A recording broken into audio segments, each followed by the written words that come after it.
Uh-oh. I thought that was a drone. They make them in all different sizes nowadays. They can be very destructive, as you probably heard. ፕሬዚዳንት ዶናልድ ትራምፕ ጋዜጣዊ መግለጫ ለመስጠት እየተዘጋጁ በነበረበት ወቅት በሰሙት እንግዳ ድምፅ ይሄ ነገር ድሮን ነው እንዴ በማለት ድንጋጤያቸውን በቀልድ ሲገልጹ ታይተዋል። በጥንቅራችን መግቢያ ላይ ተከታተላችሁትም ከዚሁ ጋር የተያያዘውን ነው ይዘነዋል።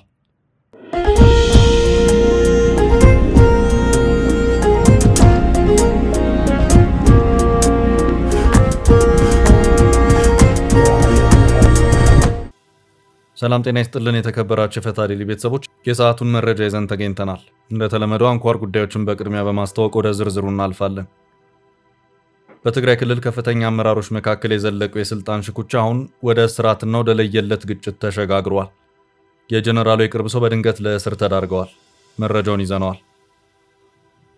የትራምፕ አስተዳደር የኤርትራን ማዕቀብ ሊያነሳ ነው የሚለው ጉዳይ ዓለምን እያነጋገረ ባለበት ወቅት በአስመራ የታየው ያልተጠበቀ ክስተት የብዙዎችን ትኩረት ስቧል። መረጃውን ይዘነዋል። ግብጽ በጥፋት ውስጥ የራሷን ጥቅም ለማስጠበቅ በሚያመቻት መልኩ $100 ሚሊዮን መድቤያለሁ ብላለች። የበጀት ምደባው ከአባይ ጋር በተያያዘ ነው። አደገኛ የመከፋፈል እቅድን የያዘ የበጀት ምደባ ነው። በዚህ መሃልም ግብጽ በቀይ ባህር ከባድ አደጋ አጋጥሟታል። አስደንጋጭ ሊባል የሚችል ነው። በምሽቱ ጥንቅራችን ከተያዙት ዕለታዊ መረጃዎች መካከል ነው። ፕሬዚዳንት ዶናልድ ትራምፕ ጋዜጣዊ መግለጫ ለመስጠት እየተዘጋጁ በነበረበት ወቅት ድሮን መሰለኝ በማለት ድንጋጤያቸውን ለመግለጽ ስለተጠቀሙበት አንድ ርዕሰ ጉዳይም የምናደርሳችሁ አንድ ዕለታዊ መረጃ አለ። በጎረቤት ሶማሊያ መዲና ሞቃዲሾ ከፍተኛ ውጥረት ነግሷል። ከተማዋ ካሳለፍነው እሁድ ጀምሮ በወታደራዊ ኃይል ቁጥጥር ስር ገብታለች። ውጥረቱን ተከትሎ ከአሜሪካ ጠበቅ ያለ ማስጠንቀቂያ ለፕሬዚዳንት ሐሰን ሼክ መሐመድ መንግስት ተላልፏል። አልቡርሃንን ያስፈነደቀ ውሳኔ ከፈረንሳይ ተሰምቷል። ላለፉት 3 ዓመታት ከሱዳን ጦር ጋር እየተፋለመ ያለው የፈጥኖ ደራሽ ኃይል RSFን በአሸባሪነት ለመፈረጅ በፈረንሳይ ፓርላማ እንቅስቃሴ እንደሚደረግ ተነግሯል። መረጃውን አጠር አድርገን ይዘናል። ኢትዮጵያዊቷ አትሌት በድንገት ሕይወቷ አለፈ። የፓሪስ ግማሽ ማራቶን የ2 ጊዜ አሸናፊዋ አትሌት የብርጓል መለሰ በዛሬው ዕለት በድንገት ከዚህ ዓለም በሞት ተለይታለች። አሳዛኙን ክስተት የምንመለከት ይሆናል። እስከ ጥንቅራችን ፍጻሜ አብራችሁን ቆዩ። የምንለቃቸው ዕለታዊ ትኩስ ዜናዎች እንዲደርሷችሁ ላይክ፣ ሼር፣ ሰብስክራይብ ማድረግ እንዳትረሱ።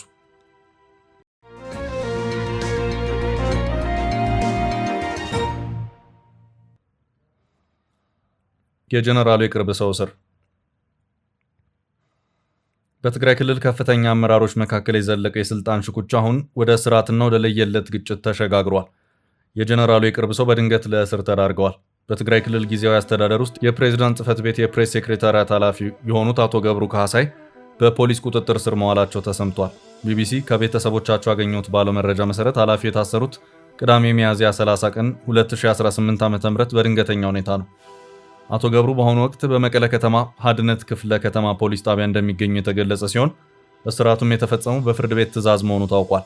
ይህ እስራት ክልሉ በከፍተኛ የፖለቲካ አለመረጋጋት ውስጥ ባለበትና በሁለቱ የህወሓት አንጃዎች መካከል ያለው ልዩነት እየከረረ በመጣበት ወቅት መከሰቱ ልዩ ትኩረት ሰጥቶታል። ለእስራቱ ምክንያት የሆነው ኃላፊው በማህበራዊ ሚዲያ ላይ ያጋሩት ጽሑፍ መሆኑን ፖሊስ ቢገልጽም የተባለው መረጃ በግል ገጻቸው ወይም በጊዜያዊ አስተዳደሩ ይፋዊ ገጽ ላይ ስለመውጣቱ በግልጽ የታወቀ ነገር የለም። ፖሊስ ስለ ጽሑፍ ይዘት እስካሁን ዝርዝር መረጃ ባይሰጥም ሁኔታው ግን ከክልሉ ወቅታዊ የስልጣን ሽኩቻ ጋር በቀጥታ የተያያዘ እንደሆነ ይገመታል። ባለፈው ሳምንት ደብረጽዮን ገብረ ሚካኤል የቀድሞውን የትግራይ ምክር ቤት ሰብስበው በፕሬዝዳንትነት መሰየማቸውን ተከትሎ ጊዜያዊ አስተዳደሩና የህወሓት ማዕከላዊ ኮሚቴ መካከል ያለው ግንኙነት ወደ ለየለት ግጭት ማምራቱ የአደባባይ ሚስጥር ሆኗል። የድንገተኛ እስራት የተፈጸመው ሌተናል ጀነራል ታደሰ ወረደ በደብረጽዮን የሚመራውን ካቢኔ ስልጣን በጉልበት እየያዘ ነው በማለት በከባድ ቃላት በኮነኑ ማግስት መሆኑ ፖለቲካዊ አንድምታውን ከፍ ያደርገዋል። የፕሬስ ኃላፊው አቶ ገብሩ ካህሳይ ለጀነራል ታደሰ ወረደ ከሚቀርቡ ሰዎች መካከል አንዱ መሆናቸው ሲነገር እስራቱ በሁለት ወገኖች መካከል ያለውን የኃይል ሚዛን ለመቀየር የታለመ ሊሆን እንደሚችል ተሰግቷል። የአቶ ገብሩ ካህሳይ እስራት በፖሊስ መዝገብ ላይ በማህበራዊ ሚዲያ ሐሰተኛ መረጃን ማሰራጨት በሚል ክስ የተመዘገበ ሲሆን ግለሰቡ እስከ መጪው ረቡዕ ድረስ ፍርድ ቤት እንደሚቀርቡ ተረጋግጧል። ይሁን እንጂ ይህ እስራት ከቅርብ ቀናት ወዲህ በህወሓት ደጋፊዎች ዘንድ በጊዜያዊ አስተዳደሩና በፕሬስ ኃላፊው ላይ እርምጃ እንዲወሰድ ሲደረግ የነበረው የተቀናጀ ቅስቀሳ ውጤት እንደሆነ ብዙዎች ይስማማሉ። ይህ የእስራት እርምጃ በትግራይ ክልል ውስጥ ሁለት ተቃራኒ አስተዳደሮች መፈጠራቸውን ተከትሎ የመጣ ሲሆን በፌዴራል መንግስት እውቅና ባለው በሌተናል ጀነራል ታደሰ ወረደ የሚመራው ጊዜያዊ አስተዳደርና በደብረጽዮን ገብረ ሚካኤል በሚመራው አዲሱ ካቢኔ መካከል ያለውን ፍጥጫ ወደ መጨረሻው ምዕራፍ አሸጋግሮታል። ህወሓት በምርጫ ቦርድ የተሰረዘበትን ህጋዊ እውቅና ሳያገኝና በፌዴራል መንግስት ህገወጥ የተባለው ምክር ቤት መልሶ በማዋቀር የወሰደው እርምጃ በክልሉ ውስጥ የህግ የበላይነት ጥያቄ ውስጥ እንዲወድቅ አድርጓል። ይህ በሁለት ጎራ የተከፈለ የፖለቲካ ሽኩቻ በመቀለ ጎዳናዎች ላይ ወደ እስራትና የኃይል እርምጃ ማምራቱ የትግራይን ህዝብ የሰላም ተስፋ ዳግም ስጋት ላይ የሚጥል ክስተት ሆኖ ተመዝግቧል።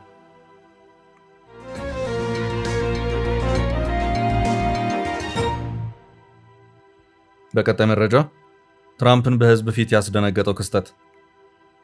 በተለያዩ ጊዜያት ከግድያ ሙከራዎች የተረፉት ፕሬዝዳንት ዶናልድ ትራምፕ ከሰዓታት በፊት ጋዜጣዊ መግለጫዎች በመስጠት ላይ እንዳሉ ከሰሙት አንድ የወፍ ጫጫታ ጋር በተያያዘም ድሮን መሰለኝ በማለት ድንጋጤያቸውን በቀልድ አዋዝተው አልፈውታል። ፕሬዝዳንቱ በዚህ ወቅትም በአሁኑ ሰዓት የተለያየ መጠን ያላቸው አጥፊ ድሮኖች አሉ ሲሉም ተናግረዋል። የፕሬዝዳንቱ የመድረክ ላይ ቀልድን ተከትሎም በርካቶች ተቀባብለውታል። አንዳንዶች የኢራን ፍራቻ ነውም ብለውታል። ፕሬዝዳንት ዶናልድ ትራምፕ ለ3 ጊዜያት ያህል ከግድያ ተርፈዋል። 2 ጊዜ በምርጫ ሂደት ላይ እንዳሉ እንደዚሁም አንድ ጊዜ ደግሞ በቅርቡ በአንድ ዝግጅት ላይ በነበሩበት ወቅት የተፈጠረ መሆኑ የሚታወስ ነው። I thought that was a drone. They make them in all different sizes nowadays. They can be very destructive, as you probably heard.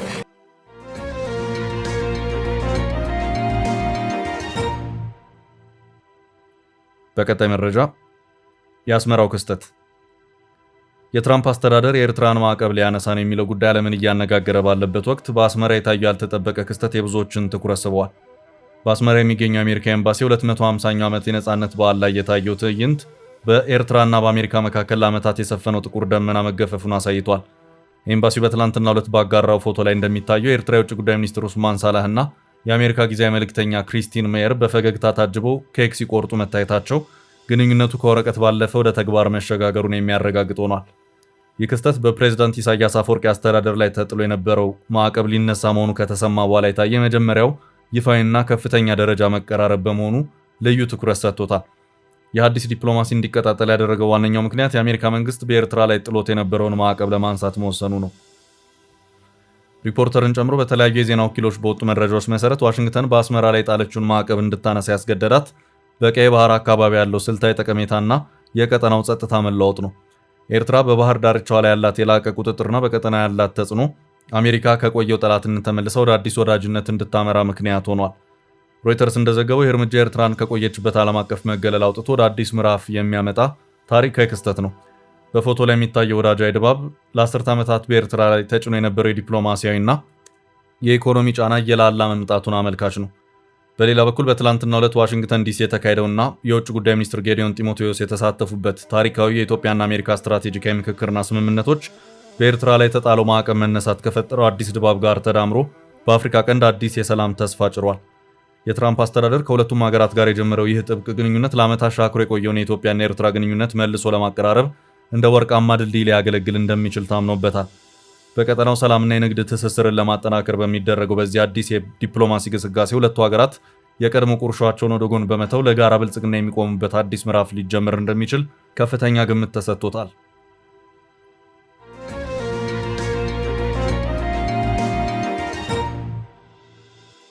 በቀጣይ መረጃ ግብጽ ለጥፋት የመደበችው $100 ሚሊዮን። ግብጽ በቀይ ባህር ከባድ አደጋ ገጠማት። ግብጽ ከአባይ ጋር በተያያዘ $100 ሚሊዮን መድቤያለሁ ስትል አስታውቃለች። $100 ሚሊዮን መመደቡን የተናገሩት የሀገሪቱ መስኖ ሚኒስትር ሃኒስ ዊላም ናቸው። ከዚህ ወጣ ባለመልኩ ደግሞ ግብጽ በቀይ ባህር ፈጽሞ ያልጠበቀችው ፈተና ገጥሟታል። በከፍተኛ ተማጽኖም ላይ ትገኛለች። ይህ የተመደበ $100 ሚሊዮን ላዩን ሲያዩት ለልማት የሚመስል ነገር ግን እውነታው ሲፈተሽ የአባይ ተፋሰስ ሀገራትን እርስ በርስ የሚከፋፍል ሆኖም ታይቷል። በአባይ ተፋሰስ ውስጥ የተጠቃለሉ ኢትዮጵያንና ግብጽን ጨምሮ 10 ሀገራት ይገኛሉ። ከግብጽ በስተቀር ሁሉም ሀገራት ለአባይ ፍሰት የየራሳቸው ድርሻ ውሃ ያመነጫሉ። ግብጽ በአባይ ውሃ ያላት አበርክቶ ዜሮ ነው። ኢትዮጵያ ከሁሉም ሀገራት 85 በመቶ የአባይ ውሃ ታበረክታለች።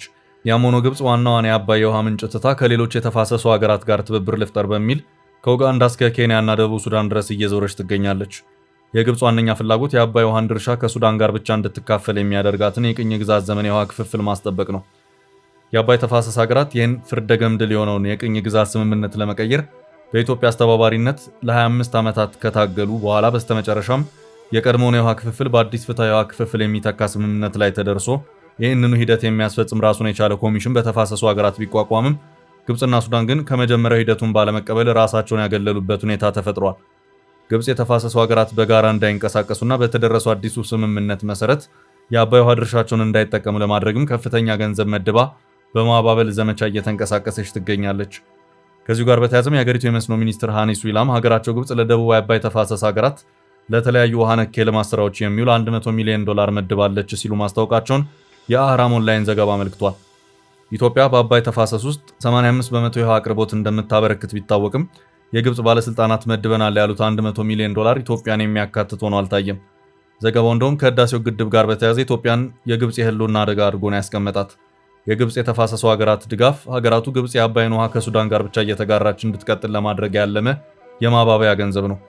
በሌላ አቅጣጫ ከሶማሊላንድ ጋር በተያያዘ ኢትዮጵያ ለአንድ ዓመት ያህል ከሶማሊያ ጋር የፖለቲካ ሰጣ ገባ ውስጥ መግባቷን ተከትሎ የሶማሊያ ጥብቅ ወዳጅ ሆኛለሁ ያለችው ግብጽ ከሰሞኑ በዚያው በሶማሊያ ያልተጠበቀ ፈተና ገጥሟታል። በቀይ ባህር ጉዞ ላይ የነበረን አንድ የግብጽን ነዳጅ ጫኝ መርከብ በቁጥጥር ስር የዋሉ የየመን የባህር ላይ ጠላፊዎች መርከቡን ለሌላኞቹ የሶማሊያ የባህር ላይ ጠላፊዎች አሳልፈው በመስጠታቸው ይህ የግብጽ መርከብ ዜግነታቸው የግብጽ ከሆኑት መርከበኞች ጋር ጭምር በመያዝ ወደ ሶማሊያ የባህር ዳርቻ እንደወሰዷቸው አናዶሉ የዜና ወኪል ዘገባ አመልክቷል። ግብጽ በጠላፊዎቹ የተወሰዱ ዜጎች አደጋ ላይ ይወድቃሉ በማለት ወዳጄን ያለችውን የሶማሊያ መንግስት ብትወተውትም የሶማሊያ መንግስት የባህር ላይ ጠላፊዎቹን የመቆጣጠር አቅም ስለሌለው ምንም ማድረግ አልቻለም።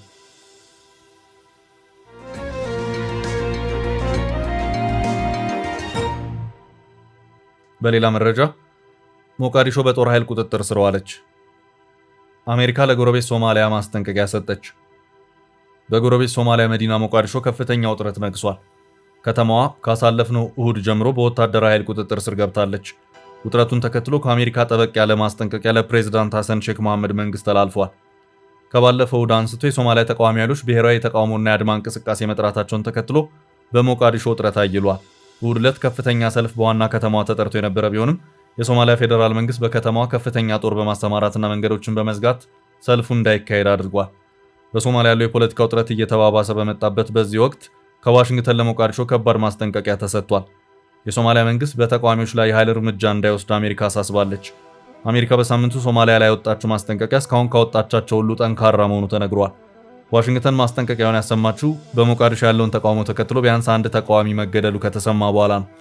ሌሎች በርካቶች እሁድ ዕለት ለተቃውሞ ወደ አደባባይ ለመውጣት በመሞከራቸው ከጸጥታ ኃይሎች ጋር ተጋጭተው ጉዳት ደርሶባቸዋል። ማስጠንቀቂያው የመጣው በሶማሊያ ዋሽንግተን ጉዳይ ፈጻሚ ቻርድ አፌር ጀስቲን በኩል ሲሆን ተወካዩ ለሶማሊያ ሚዲያ በሰጡት መረጃ በሞቃዲሾ በሰላማዊ ሰልፈኞች ላይ የሚደርሰው ጥቃት ፈጽሞ ተቀባይነት የሌለው መሆኑን ተናግረዋል።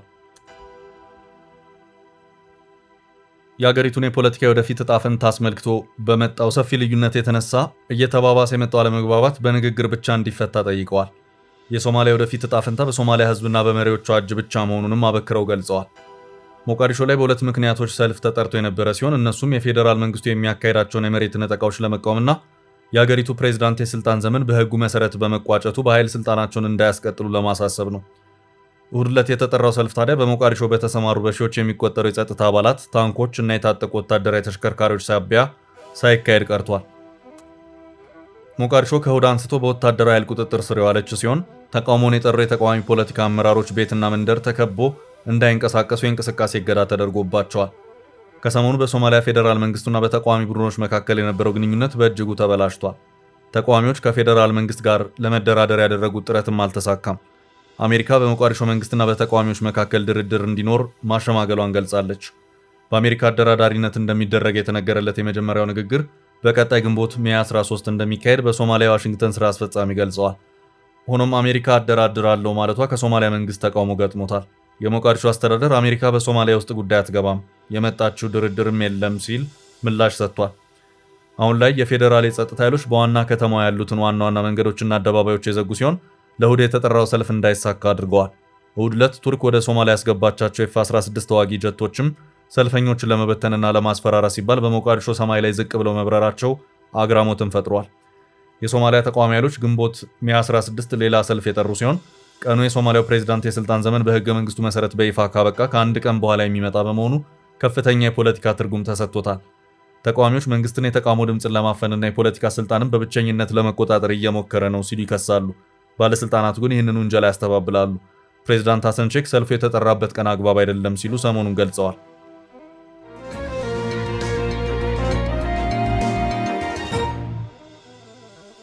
በቀጣይ ርዕስ ፈረንሳይ ሱዳን ፈጥኖ ደራሽ ኃይሎችን በሽብርተኝነት ልታስፈርጅ ነው። ላለፉት 3 ዓመታት ከሱዳን ጦር ጋር እየተፋለመ ያለውን የፈጥኖ ደራሽ ኃይል RSF በአሸባሪነት ለመፈረጅ ፍላጎት መኖሩን ፈረንሳይ ገለጸች። በሳምንቱ የፈረንሳይ ፓርላማ ልዑክ መሪ ከሱዳን ሉዓላዊ ሽግግር ምክር ቤት ሊቀመንበር አብድልፈታህ አልቡርሃን ጋር ንግግር ያደረጉ ሲሆን ልዑኩ ፈጥኖ ደራሽ ኃይሎችን በፈረንሳይ አሸባሪ ብሎ የሚፈርጅ ረቂቅ ለሀገሪቱ ፓርላማ እንደሚቀርብ ለአልቡርሃን ገልጸውላቸዋል። የፈረንሳይ ሱዳን ወዳጅነት ቡድን ፕሬዝዳንት የሆኑት ክሪስቶፍ ማሪዮን ናቸው የፈጥኖ ደራሽ ኃይሎችን በሽብር ለማስፈረጅ ያለውን እቅድ ለአልቡርሃን የገለጹት። ማሪዮን ፈጥኖ ደራሽ ኃይሎች ከህግ አግባብ ውጭ ግድያዎችን መፈጸማቸውንና ጾታዊ ጥቃቶችን ጨምሮ የጦር ወንጀሎችን ፈጽመዋል ያሉ ሲሆን ይህ የጭካኔ ድርጊት በሽብር የሚያስፈርጅ መሆኑን ገልጸዋል። በዚህም ረቂቁን ለፈረንሳይ ብሔራዊ ምክር ቤት እንደሚያቀርቡ አስታውቀዋል። እንዲሁም በሱዳን ጦርነት ለፈጥኖ ደራሽ ኃይሎች ድጋፍ የምታደርገው የተባበሩት አረብ ኤምሬትስ ላይ ጠንከር ያለ ዲፕሎማሲ አቋም በፈረንሳይ እንደሚወሰድ ልዑኩ ገልጿል። በስብሰባው ወቅት አልቡርሃን የፈጥኖ ደራሽ ኃይሉ በሱዳን ብሔራዊ መሰረተ ልማቶችንና ሲቪሎችን ስልታዊ በሆነ መንገድ ኢላማ እያደረገ ስለመሆኑ ለልዑካን ቡድኑ ማብራሪያ ሰጥተዋል። የሱዳን ጦርነት ከጀመረ ወዲህ የአውሮፓ ፓርላማ ቡድን ወደ ሱዳን ሲገባ ይህ የመጀመሪያው ጊዜ መሆኑ ተዘግቧል። በቀጣይ የፈረንሳይና የጀርመን የውጭ ጉዳይ ሚኒስትሮች ወደ ሱዳን መጥተው ጉብኝት እንደሚያደርጉ መረጃው አመልክቷል።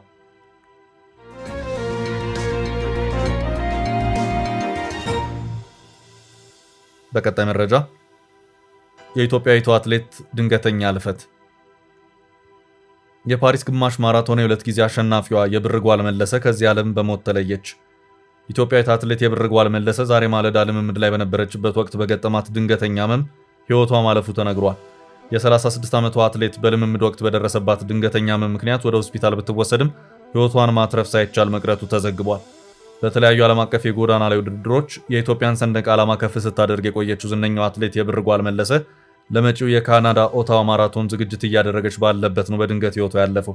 አትሌት የብር ጓል መለሰ በስፖርታዊ ጨዋታዋ ለአፍሪካና ለዓለም አቀፍ መድረኮች የተሳተፈች ሲሆን እንደ አውሮፓ አቆጣጠር በ2015 በኮንጎ ብራዛቪል በተካሄደው የመላው አፍሪካ ጨዋታዎች በግማሽ ማራቶን የነሐስ ሜዳሊያ በማሸነፍ ሀገሯን አስከብራለች። በታዋቂው የቺካጎ ማራቶን የብር ሜዳሊያ ባለቤት ከመሆኗን ባሻገር በሻንጋይ፣ ፕራግ እና ሂውስተን ማራቶኖች ላይ የድል አክሊልን ተቀዳጅታለች። በተጨማሪም በፓሪስ ግማሽ ማራቶን ለሁለት ጊዜያትና በሊዝበን ግማሽ ማራቶን አሸናፊ በመሆን ስሟ በደመቀ ሁኔታ የሚነሳ ብርቱ አትሌት ነበረች። አትሌት የብር ጓል መለሰ ከሁለት ሳምንት በኋላ በሚካሄደው የካናዳ ኦታዋ ማራቶን ላይ ለመሳተፍና ለማሸነፍ ቀዳሚ ግምት ከተሰጣቸው ስፖርተኞች መካከል አንዷ ነበረች። ከፈታ ዴሊ በአትሌቷ ህልፈት የተሰማንን ጥልቅ ሐዘን እየገለጽን ለቤተሰቦቿ፣ ለወዳጅ ዘመዶቿና ለመላው አትሌቲክስ ቤተሰብ መጽናናትን እንመኛለን። ውድ ቤተሰቦቻችን ለዛሬ ያዝንላችሁን ርዕሰ ጉዳዮች እዚህ ላይ ቋጨን። ላይክ፣ ሼር እና ኮሜንት በማድረግ ለቻናላችን ድጋፋችሁን መግለጽ እንዳትዘነጉ እያልን ከሌሎች መረጃዎች ጋር ደግመን እስክንገናኝ ቸር ያሰማን ስንል ተሰናበትን።